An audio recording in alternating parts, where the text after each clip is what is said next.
আজকে দেখাবো কম সময়ে দুর্দান্ত স্বাদের কলার থোড়ের রেসিপি।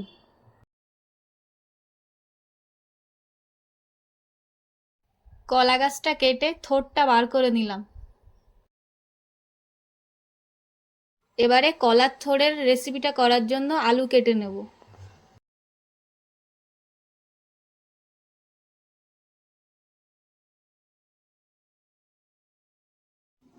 এবারে কলার থোড়টাকে কেটে নেব।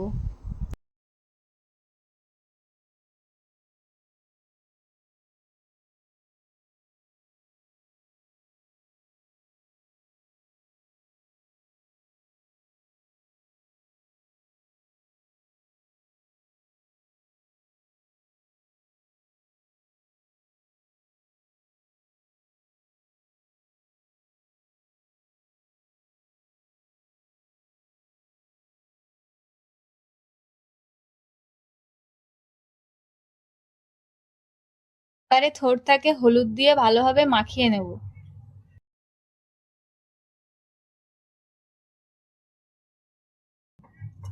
এবারে জল দিয়ে ভালোভাবে ধুয়ে নেব। ধুয়ে জল থেকে চেপে চেপে তুলে নেব।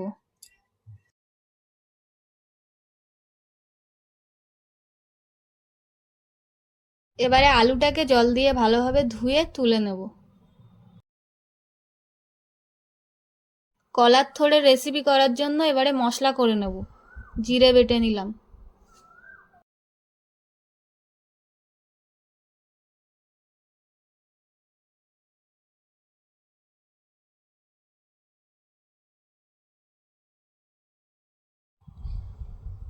এবারে লঙ্কা বেটে নেব।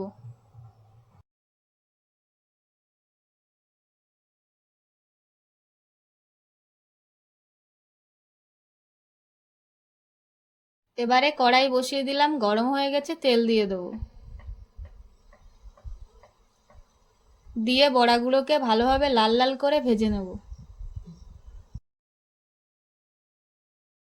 লাল লাল করে ভাজা হয়ে গেছে, এবারে তুলে নেব।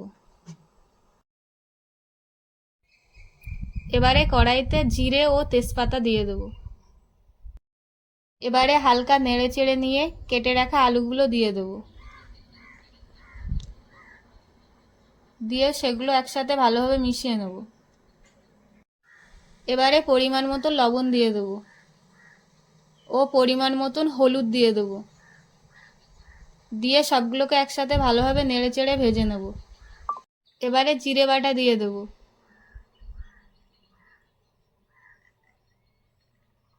ও কাঁচা লঙ্কা বাটা দিয়ে ভালোভাবে কষাই করে নেব।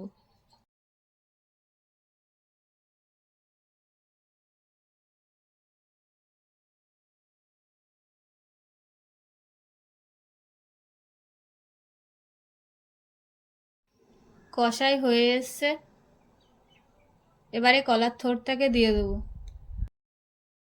এবারে নেড়ে চেড়ে নেব।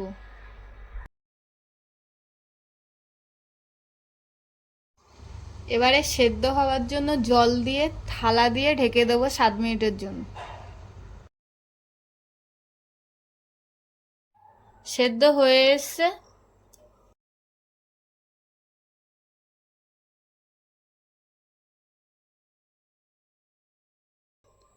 এবারে ভেজে রাখা বড়াগুলো দিয়ে দেবো। দিয়ে হালকা 5 মিনিটের জন্য সেদ্ধ হওয়ার জন্য ঢেকে দেবো। আপনারা আপনাদের পরিমাণ মতন লবণ দিয়ে দেবেন। এবারে চালের গুঁড়োতে জল দিয়ে দেবো। দিয়ে এবার ওটাকে ওপর থেকে ছড়িয়ে দেবো।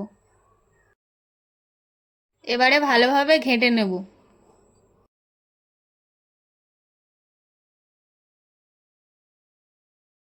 দেখুন কত সুন্দর ভাজিটা হয়ে এসছে। খাওয়ার জন্য তৈরি হয়ে গেছে, এবার ভাজিটাকে তুলে নেব। ভিডিওটাকে সাবস্ক্রাইব ও লাইক কমেন্ট করতে ভুলবেন না।